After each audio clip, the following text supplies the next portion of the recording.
శర్మ అంటే వీళ్ళకి హక్కని కాదు అర్థం. అక్కడ రామచంద్రమూర్తి సీతమ్మ వారు దేవతలుగా ఉండి మన యొక్క కైంకర్యాన్ని స్వీకరిస్తున్నారు.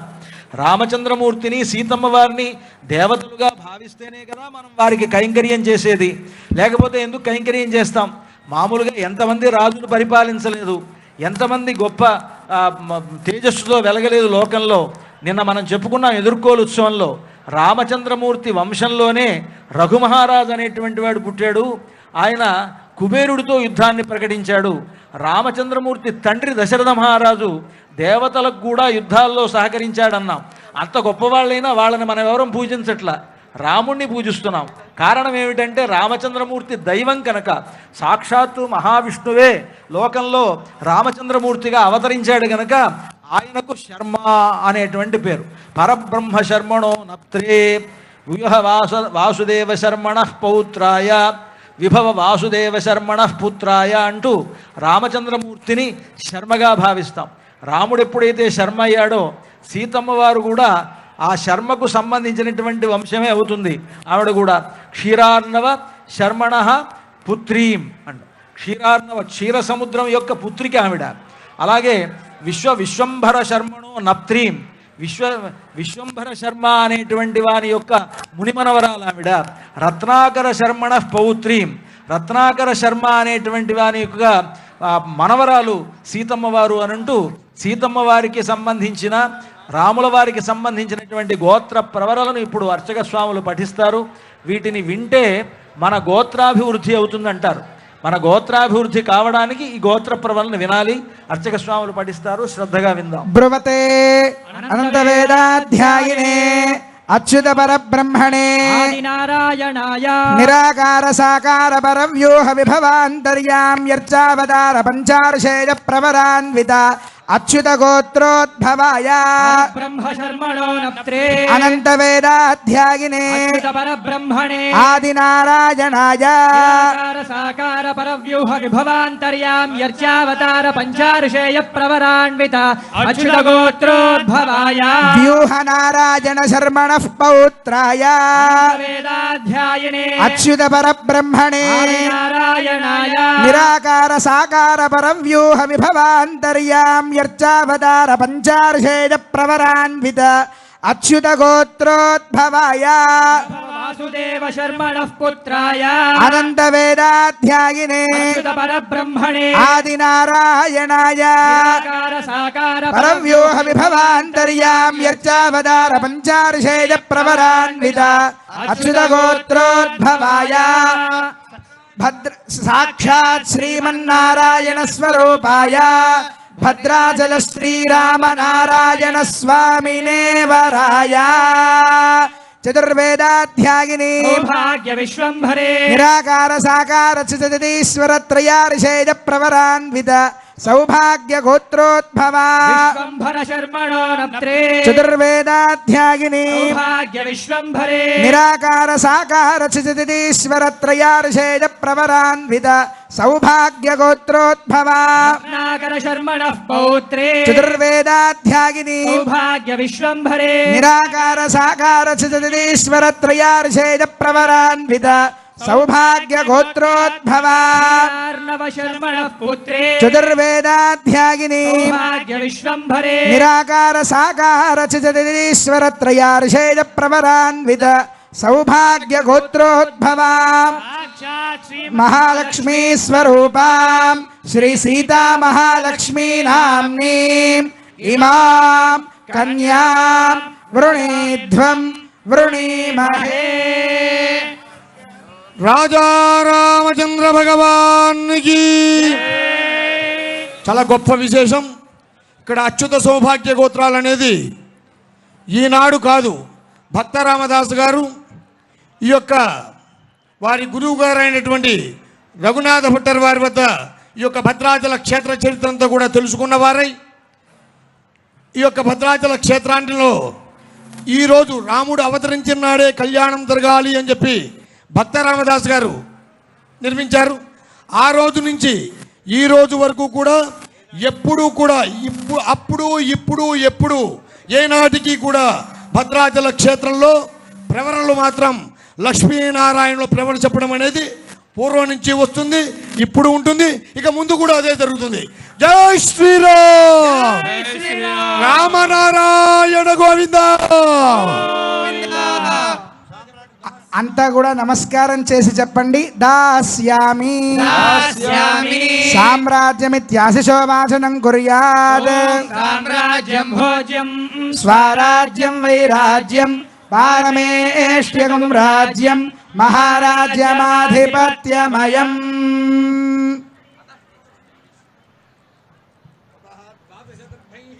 ద్వాదశదర్భైః చతుర్వింశత్యంగుళాయాం యోక్త్రం కల్పయిత్వా సుగంధేనానులిప్య తండులోపరినిధాయ అర్యమణం సోమమితి ద్వాభ్యాం మంత్రాభ్యాం యోక్త్రమభిమంత్ర్య అర్యమణం బృహస్పతిమింద్రం దానాయ చోదయ వాచం విష్ణుగుం సరస్వతీగుం సవితారం చ వాజినం సోమగుం రాజానం వరుణమగ్నిమన్వారభామహే ఆదిత్యాన్ విష్ణుగుం సూర్యం బ్రహ్మాణం చ బృహస్పతిం.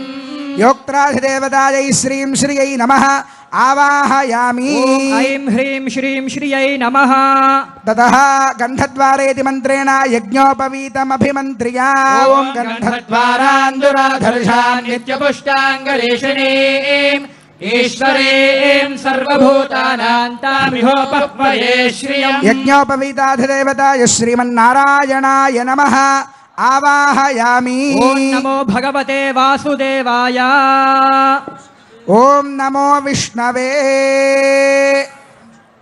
అత్రావాహిత శ్రీమన్నారాయణాయ నమః శ్రీమహాలక్ష్మ్యై నమః.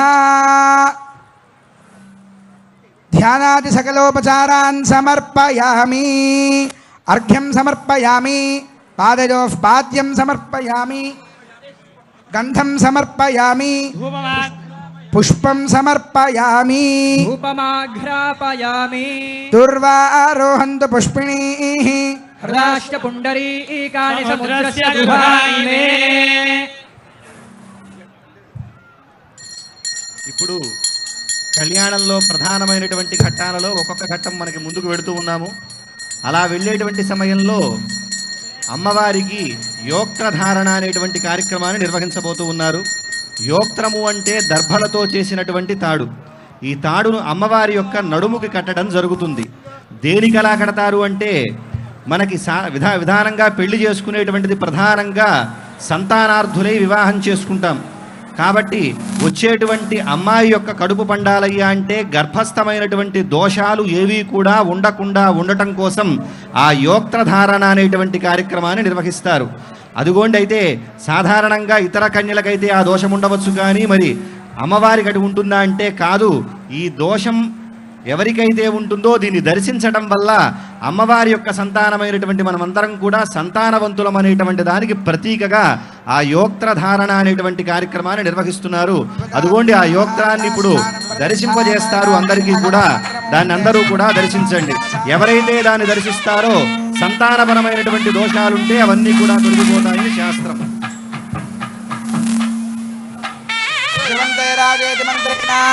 శ్రీ సీతా మహాలక్ష్మీదేవ్యాః కటిస్థానే యోక్త్రబంధనం కృత్వా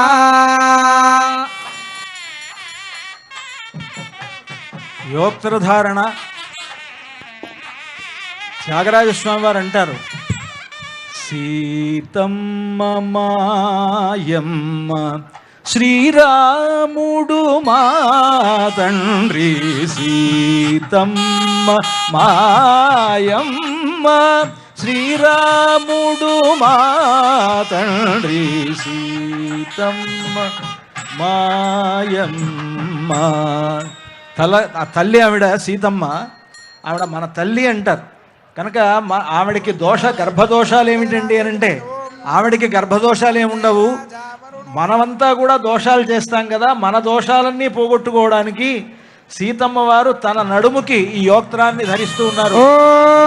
ధ్రువంతే రాజా వరుణా ధ్రువంతే బృహస్పతిః ध्रुवन्त इन्द्रश्चाग्निश्च राष्ट्रं धारयतां ध्रुवम् युक्तधारणमुहूर्तः सुमुहूर्तोऽस्ति भवन्तो महान्तो न गृह्णन्तु मुहूर्तः सुमुहूर्तोऽस्तु। जय बोलो सीता महालक्ष्मी मैया की। అమ్మవారికి ఏ విధంగా యోక్త్రధారణ జరుగుతుందో కళ్యాణోత్సవంలో స్వామివారికి యజ్ఞోపవీత ధారణ కూడా ఇప్పుడు జరుగుతుంది. శ్రీ జగదాంపతే అనంతరాశ్రమ సిద్ధ్యర్థం ద్వితీయ యజ్ఞోపవీత ధారణం కుర్యాత్. ధారణార్థం అర్ఘ్యపాద్యాచమనీయాని దత్వా శ్రీరామచంద్ర పరబ్రహ్మణే నమః.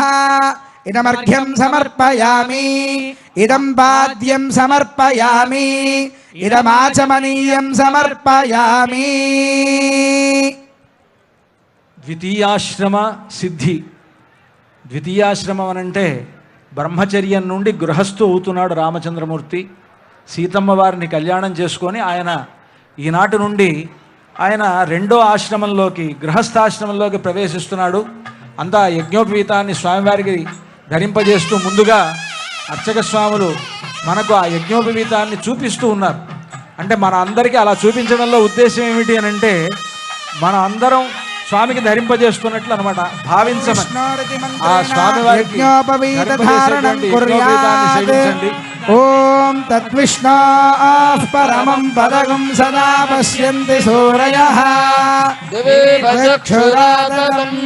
తద్విప్రాసో విపన్యవో జాగృవాన్ సస్సమింధతే విష్ణోర్యత్పరమం పదం. అలంకారార్థం సువర్ణ యజ్ఞోపవీత ధారణం కుర్యాత్. యజ్ఞోపవీతం మామూలు యజ్ఞోపవీతం ధరింపజేసిన తర్వాత బంగారు యజ్ఞోపవీతాన్ని స్వామివారికి ధరింపజేస్తున్నారు. అంతా సేవించుకోండి. అర్చక స్వాములు మీకు దర్శింపజేస్తున్నారు ఆ యజ్ఞోపవీతాన్ని. అంతా సేవిద్దాం. అలంకారార్థం సువర్ణ యజ్ఞోపవీత ధారణం కుర్యాత్.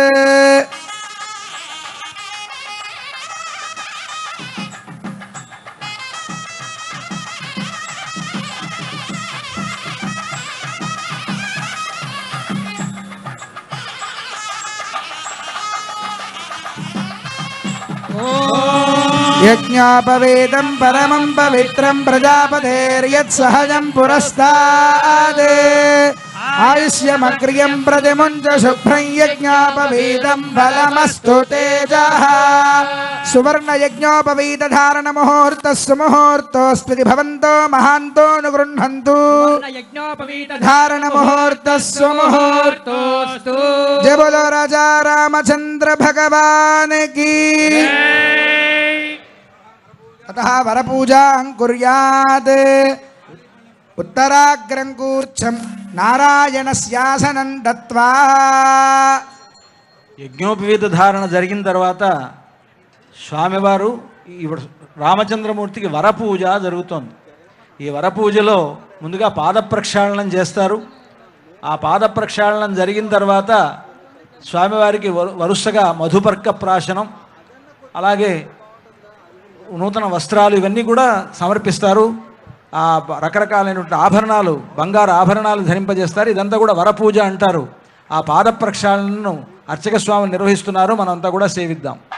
ఓం ప్రతద్విష్ణుస్తవతే వీర్యాయ మృగో నభేమః కుశరో గిరిష్ఠాః యస్యోరుషత్రిషు విక్రమణేషు అధిక్షయంతి భువనాని విశ్వా పరమాత్రయా తనువావృధానా నతే మహిత్వమన్వశ్నువంతే ఉభేతే విద్మరజసే పృథివ్యా విష్ణో దేవత్వం పరమస్య విచ్చే.